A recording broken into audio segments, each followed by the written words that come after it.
নমস্কার বন্ধুরা, শুভ সকাল। কেমন আছো তোমরা? আশা করি সবাই অনেক অনেক ভালো আছো। তোমাদের ভালোবাসায়, ভগবানের আশীর্বাদে আমরাও বেশ ভালো আছি। তো সকালবেলা চা করে নিচ্ছি। আশেপাশে কাজ আমার কমপ্লিট হয়েছে। আজকে চা খাওয়া দাওয়া করে একটু ঘর দুয়ারের সব কিছু মোছামুছি করব।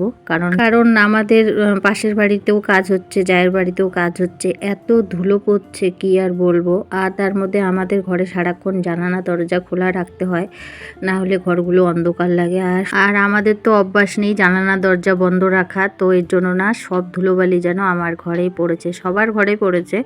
তারপরেও মানে ঘর দুয়ার মানে কিচকিচ করছে, আর এগুলোতে মনে হয় যে একদম মানে কেউ ধুলো ছিটিয়ে দিয়ে গেছে, এরকম আর কি অবস্থা। তো এর জন্য আজকে সকালবেলা স্নান করিনি। তো আগে ভাবলাম যে না, আগে এগুলো সব পরিষ্কার পরিচ্ছন্ন করে নিই। আর ছোটো মেয়েকে বললাম যে স্নান করে তুই পুজোটা দিয়ে দিস, তাহলে আমার দেরি হলেও কোনো অসুবিধা নেই। আর সত্যি কথা বলতে আজকে অনেক ধোয়া কাচার থেকে শুরু করে মানে অনেক কাজ করেছি, এর জন্যই আর কি যে স্নানটা করিনি। নাহলে বেশিরভাগ দিনে আমি সকালবেলায় স্নান করি। যেদিন দেখি বেশি কাজের চাপ থাকে সেদিন কিন্তু সকালবেলা স্নানটা হয় না, যে ভাবি যে না এই কাজগুলো সেরে নিই। আর পূজা দেওয়ারও মানে কোনো সমস্যা নেই। ছোটো মেয়েকে বললে ও আবার সকাল সকাল স্নান করে পূজাটা দিয়ে যায়, কোনো অসুবিধা হয় না। তো এই যে এখন এগুলো সব ভালো করে মুছে নিচ্ছে। কি আর বলো, মানে এত নোংরা হয়েছে মানে তাকানো যাচ্ছে না। তো এর জন্য সব কিছু একদম মুছে মাছে নিচ্ছি। এই বিয়ের মধ্যে এত ধোয়া কাচা হলো, তারপরে রং খেলার মধ্যে ধোয়া কাচা, এখন তো এই যে এখন আবার এই যে ঘরের কাজ চলছে ওদের, তো এই জন্য এখন আরও সেই ধোয়া কাচা। আর এই যে ছোটো আলমারিটার মধ্যে একটা আয়না সেট করা আছে, আর এখানে মেয়েরা ওই যে টিপ টিপ পরবে আর এখানে ওই আয়নার মধ্যে লাগিয়ে রাখবে। তো আটাগুলো না মানে লেগে কেমন জানি একটা কালো কালো হয়ে যায়। তো এর জন্য আয়নাগুলো আমি বেশিরভাগই কোলিং দিয়ে পরিষ্কার করি, আর বাকি জিনিসগুলো আমি মাঝে মধ্যে কোলিং দিই, না হলে এমনি খালি কাপড় দিয়ে মুছে নিই। তো আর দেখবে বেশি ধুলে থাকলে না তখন কোলিং ব্যবহার না করাটাই ভালো, তাহলে ওই কাদা কাদা একটা র্যাগ মানে দাগ হয়ে যায়।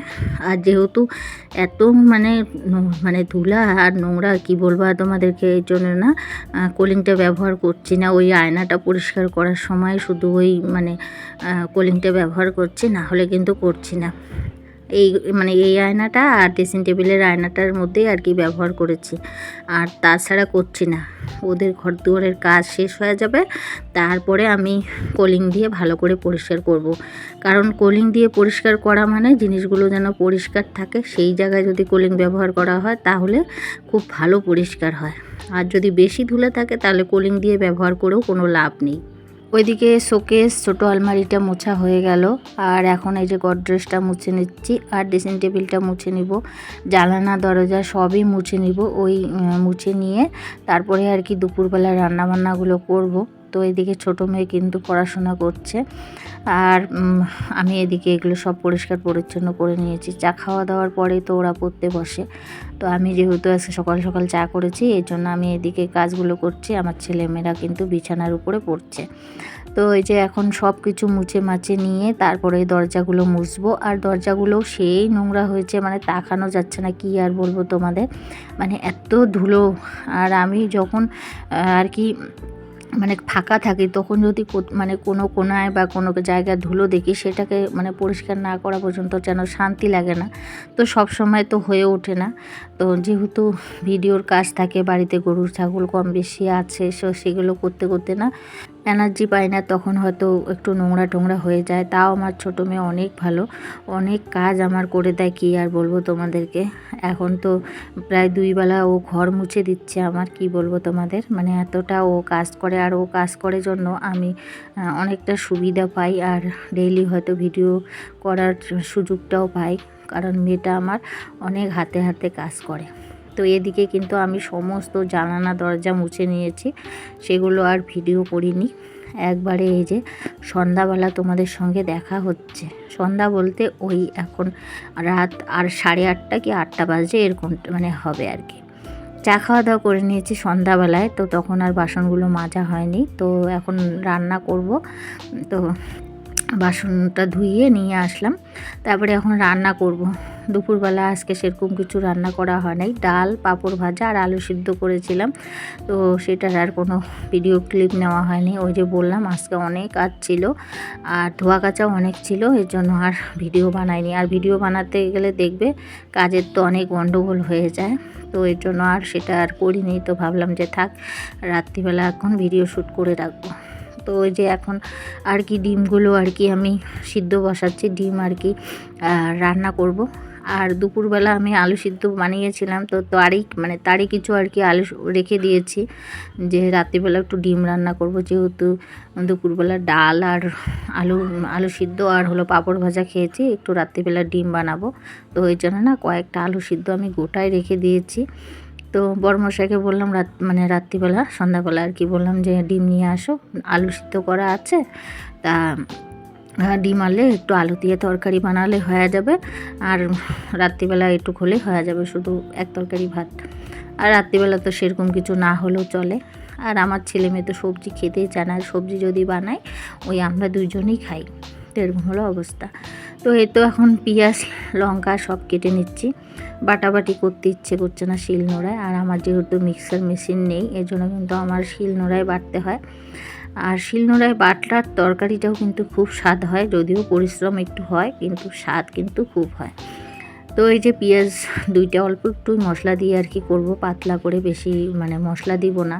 তো ওই জন্য পেঁয়াজ লঙ্কা আমি কেটে নিচ্ছি, আদাটাও ঘষে নিচ্ছি আর রসুনটাও ঘষে নিব, আর জিরার গুঁড়ারা আছে আর কি, তো ওইটা দিয়ে আমি বানিয়ে নেব।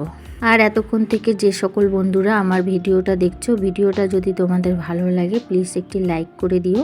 আর নতুন কোনো বন্ধু যদি আমার এই ভিডিওটা দেখে থাকো তো অবশ্যই আমার চ্যানেলকে সাবস্ক্রাইব করে দিয়ে পাশে থাকার অনুরোধ রইল। আর যে সকল বন্ধুরা এই কাজটা করে রেখেছো তাদের জানাই অনেক অনেক ধন্যবাদ। পুরনো বন্ধুদের অনেক ভালোবাসা ডেইলি আমাকে সাপোর্ট করার জন্য। তো এদিকে দেখো আদা রসুনগুলো না আমি কুচিয়ে নিয়েছি। আর ওই যে বললাম যে আলু সিদ্ধ করে রেখেছিলাম তখন আর এখন ওই যে ডিমটা সিদ্ধ করে ছুলে নিয়েছি। ডিমটা না একটু কম সিদ্ধ হয়েছে, তো ডিম অল্প কম সিদ্ধ হলেও কোনো অসুবিধা নেই। তো যাই হোক, একটু ছোলার সময় না একটু আর কি ভাঙা ভাঙা হয়েছিল।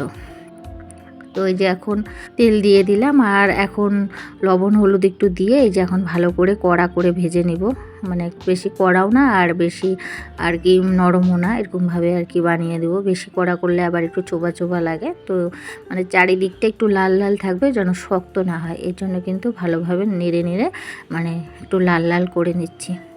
তো লাল লাল করে নিয়ে আমি ভাজাটা করে নিলাম। এখন এই তেলে কিন্তু আমি জিরা সম্বার দিয়ে পেঁয়াজ সম্বার করে নিয়ে তারপরে কিন্তু আলুগুলো দিয়ে দেব। তো এই যে জিরা সম্বারটাও দেওয়া হয়ে গেল, জিরাটাকে এখন ভাজা ভাজা করে নেব। আর তোমরা হয়তো ভাবতে পারো যে আমি খুন্তি ব্যবহার করছি না কেন, ঝাঁঝরা ব্যবহার করছি। আসলে কি জানো তো, সকালবেলা সকাল বলছি দুপুরবেলা যে পাঁপড় ভাজছিলাম তো ঝাঁঝরা দিয়েই ভাজছিলাম, তো ওই জন্য। আর ঝাঁঝরাটা ভালো ছিল, আর তেলের কড়াই ছিল, ঝাঁঝরাটাও ছিল, সব কিছুই ঢাকা ছিল, এর জন্য ওই কড়াইতেই কিন্তু আমি করে নিচ্ছি। আর ঝাঁঝরাটাও যেহেতু ঢাকা আছে তো এর জন্য না আর ভাবলাম যে থাক, খুন্তিটা আর করবো না। আর একটা তরকারি ভাতে তো রান্না করব, এর জন্য কিন্তু আর খুন্তিটা ব্যবহার করলাম না, তো এই ঝাঁঝরাটা দিয়ে রান্না করে নিচ্ছি। তো এদিকে দেখো তোমাদের সঙ্গে কথা বলতে বলতে আলুগুলো আমি ভেঙে দিয়ে দিয়েছি, আর এখন লবণ হলুদ দিয়ে দিলাম। এখন একটু ভাজা ভাজা করে নিয়ে তারপরে কিন্তু আমি মশলাটা দিয়ে দিব।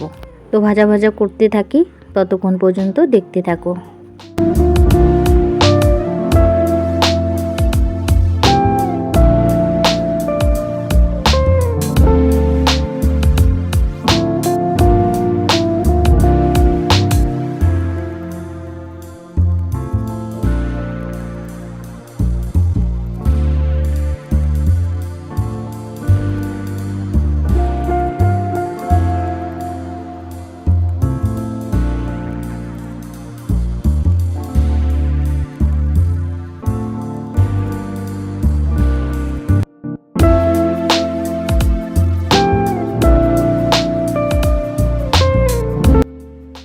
ভাজাটা করে নিয়ে একদম ঝোল ঢোল দিয়ে ঠিয়ে একদম রেডি করে নিয়েছি। আর এর তো ডিমের তরকারি একদম সুন্দরভাবে রেডি। আর আমরা রাত্রিবেলার খাওয়া দাওয়া করে নিই। আর ভিডিওটাও এখানে শেষ করছি। ভিডিওটা যদি ভালো লাগে আবারও বলবো লাইক কমেন্ট সাবস্ক্রাইব করে দিবে। আর সবাই ভালো থাকবে, সুস্থ থাকবে। আবারও দেখা হবে নেক্সট ভিডিওতে। ততক্ষণ পর্যন্ত সবাইকে টাটা, বাই বাই।